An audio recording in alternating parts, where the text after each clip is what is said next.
समस्त मुस्लिम समाजाचा जिल्हाधिकारी कार्यालयावर विराट मोर्चा। रामगिरी महाराज यांनी प्रेषित मुहम्मद पैगंबर यांच्याबद्दल अपशब्द बोलून समस्त मुस्लिम समाजाच्या भावनांना ठेस पोहोचवली आहे। त्या कारणाने रामगिरी महाराज यांना कठोर शिक्षा व्हावी आणि परत कोणत्याही समाजाची अशा प्रकारे विटंबना होऊ नये म्हणून भोंदू बाबाला फाशीची शिक्षा व्हावी म्हणून तमाम मुस्लिम समाजाने विराट शांतताप्रिय मोर्चा कलेक्टर ऑफिसवर काढला। या रामगिरी महाराजाला शिक्षा नाही झाली तर राज्यस्तरीय आणि पूर्ण देशात मोर्चे काढले जातील असं आवाहन समस्त मुस्लिम समाजाच्या वतीनं करण्यात आलं आहे।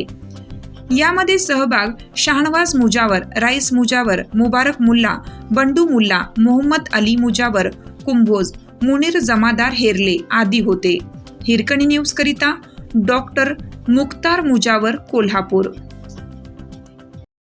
चालू घडामोडींचे अपडेट्स जाणून घेण्यासाठी आपल्या हिरकणी न्यूज चॅनलला सबस्क्राईब जरूर करा, लाईक करा, कमेंट करा आणि शेअर करा। बेल आयकॉनवर प्रेस करा आणि नोटिफिकेशन्स मिळवा।